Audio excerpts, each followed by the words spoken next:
لغاری صاحب نے ہمیں جوائن کیا. لغاری صاحب یہ بتائیے گا کہ کل جو ہوا اس ملک میں اور آج جو ہو رہا ہے کے پی کے وغیرہ میں، اور اب آڈیو لیکس بھی آ گئی ہیں، پتہ چل گیا ہے کہ پی ٹی آئی کے رہنماؤں نے ٹارگیٹڈ اور یہ بڑا پلانڈ قسم کا آرسن اور گھراؤ جلاؤ کیا ہے. اور یہ وہی چیز ہے جو 25 مئی کو بھی ہوئی. ہم نے دیکھا کہ کس طرح ایک میٹرو بس سروس کے پورے اسٹیشن کو آگ لگا دی گئی، پولز کو، کھمبوں کو، درختوں کو، اور وہ آپ کیمیکلز لے کے جاتے ہیں، آپ اس طرح کی تیاریاں کرتے ہیں. اب ان کو ہم کیوں کل عدم کرتے ہوئے یا کرواتے ہوئے ہمیں گھبراہٹ ہو رہی ہے، یہ حکومت وقت کیوں نہیں کر سک رہی ہے؟ یہ جو طریقہ کار ہے یہ پاکستان میں سیاسی جماعتوں کی طرف سے ایسی کوئی چیز کبھی نہیں ہوا ہے جو اس موقع پر ہو رہی ہے. اور یہ جو ہم کہہ رہے تھے نا کہ سیاست میں بھی دہشت گردی نہیں ہونی چاہیے، جب یہ نیشنل ایکشن پلان بن رہا تھا تو اس وقت صرف ایک یہ کہا گیا تھا کہ جی جو مذہبی انتہا پسندی ہے یہ دہشت گردی ہے، اس پر اگر سیاست کے اندر آ گئی ہے تو اس وقت شاید ان کی سہولت کاری کچھ اور قسم کی تھی اور وہ کچھ لوگوں کو بچانا چاہتے تھے. پھر ہوا کیا، نیکٹا بننے کے بعد یا نیشنل ایکشن پلان کے بعد تو اس بارے میں سوچا تک نہیں گیا تھا کہ جناب ایسا بھی ہو سکتا ہے کہ لوگ جو ہیں وہ اس طرح سے اداروں پر حملہ کر سکتے ہیں، اس طرح سے جو پاکستان کے سیکورٹی کے ادارے ہیں ان کے اوپر اتنا ایسے حملے ہو سکتے ہیں. یہ کبھی بھی خیال میں بھی نہیں تھا، سوچا بھی نہیں گیا تھا. اور ہم نے الطاف حسین کے منہ سے تو اس طرح کی بمباری سنی تھی، لیکن ریاست پر ڈائریکٹ اٹیک نہیں ہوا تھا. وہ معاشرت کے اوپر تو مسائل تھے بہت زیادہ، لیکن ریاستی اداروں پر اس طرح کا اٹیک جو ہے، یہ عملاً اٹیک جو ہے، یہ باقاعدہ اتنے بڑے گھروں کے بارے میں جن کا دشمن بھی کبھی نہیں سوچ سکتا ان پر جا کر حملے کرنا اور انسٹالیشن کر. میں نے وہ دیکھا کہ کس طرح سے میاں والی میں جو ہے وہ ایک سیمپل کے طور پر، ایک ایگزامپل کے طور پر، ایک یہ بتانے کے لیے کہ ہم فوج سے یا اداروں سے کتنی نفرت کرتے ہیں، باقاعدہ ایک جہاز کو، ماڈل جہاز کو جلایا گیا. اور سرگوجا میں جس طرح سے جو ہے پی ایف کے ایک میموریل کو گرایا گیا اور جلایا گیا، باقاعدہ جلا دیا گیا. اور جس طرح سے جو ہے وہ پشاور میں اٹیک کیا گیا کور کمانڈ ہاؤس کو، جس طرح سے یہاں پر لاہور میں ہوا ہے. او مائی گاڈ، میں تو کبھی سوچ بھی نہیں سکتا تھا کہ پاکستان میں کبھی سیاسی ایلیمنٹ بھی ایسا کر سکتے ہیں، یہ کبھی خیال بھی نہیں تھا. تو یہ ہمارے لیے ایک پہلا تجربہ تھا، بہت ہی خطرناک تجربہ تھا.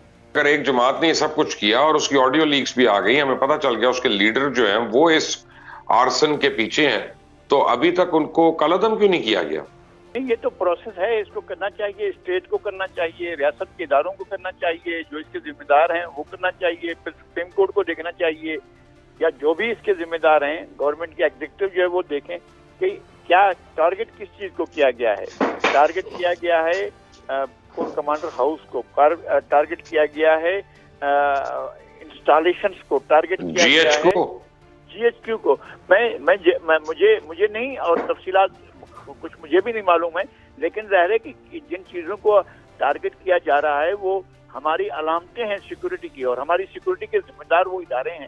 اگر وہ ہٹ ہو رہے ہیں اور آپ یہ دہشت گردی کر کے اگر اس طرح کا آپ ریاست کو گھٹنے ٹیکنے پر مجبور کر سکتے ہیں تو پھر ریاست کو اپنی ریٹ بحال کرنی چاہیے، کسی بھی صورت میں بحال کرنی چاہیے. کہ یہ چیزیں ایسے تو نہیں ہیں کہ آپ اگنور کر دیں ان چیزوں کو. عامر ضیاء صاحب آپ کیا کہیں گے؟ آپ نے سنا لغاری صاحب نے کیا بات کی ہے. دیکھیں، دو نقطہ نظر ہے.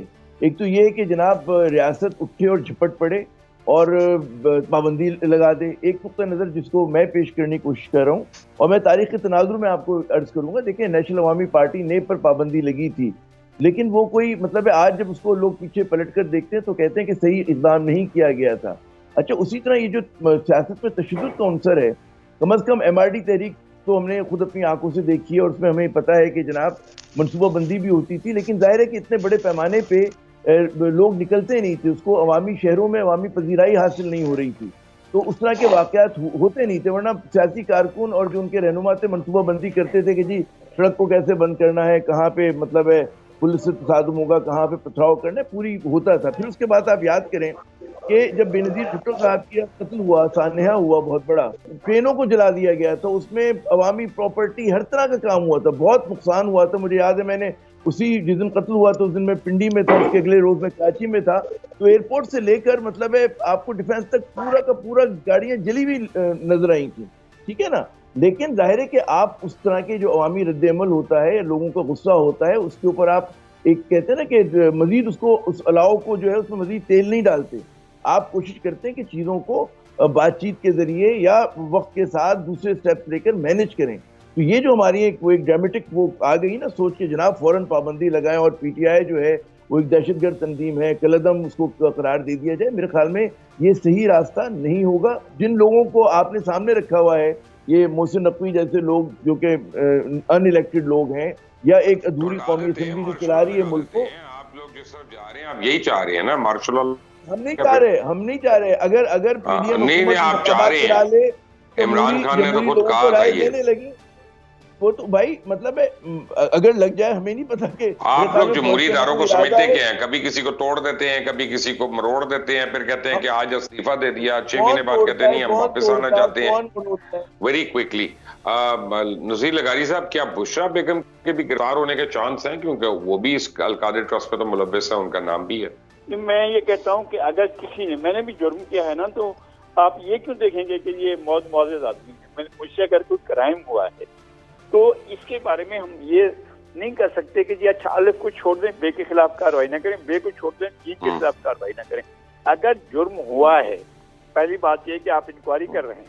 اگر جرم ہوا, 4 سے پہلے کوئی گرفتار نہیں ہوا, ذوالفقار علی بھٹو گرفتار ہوئے, اس سے پہلے جو ہیں وہ محترمہ بے نظیر بھٹو گرفتار ہوئی, بیگم نصرت بھٹو گرفتار ہوئی, مادر ملت کے ساتھ کیا کیا نہیں ہوا, اور یہ مریم نواز گرفتار ہوئی, کلثوم نواز کے ساتھ کیا کیا نہیں ہوا, فریال تالپور ہوئی, وہ ہاں فریال تالپور گرفتار ہوئی.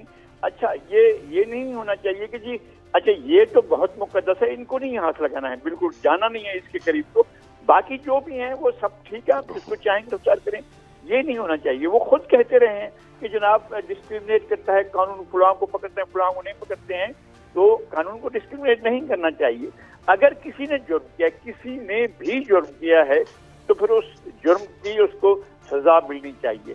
اگر جرم نہیں کیا ہے تو بلا وجہ تو نہیں گرفتار کرنا چاہیے. نہیں, لیکن اس وقت پوچھ گچھ کے لیے ان کو پکڑا جائے گا کہ نہیں, تو یہ کوشچن ہے. پوچھ گچھ کرنی ہے پہلے, پھر پتا چلے گا نا جی. نہیں, میں وہی عرض کر رہا ہوں کہ یہ تو ریاست کی مرضی ہے نا. یہ سوال کا تو رانا صاحب زیادہ بہتر جواب دے سکتے تھے کہ ریاست وہ کہیں نہ کہیں ریاست کی حد تک موجود ہیں. تو رانا صاحب کے پاس تو اس کا زیادہ بہتر جواب ہوگا کہ ریاست کی اپنی منشا کیا ہے, کہ وہ کیا چاہتی ہے کہ اس طرح کی گرفتاری ہو. اللہ کرے کہ پاکستان میں جلد از جلد امن ہو اور بھائی چارے کی فضا قائم ہو, اور اللہ کرے کہ پاکستان اپنی تمام مسائل سے جلد از جلد نکل آئے. آمین ثم آمین. Until the next time, Allah.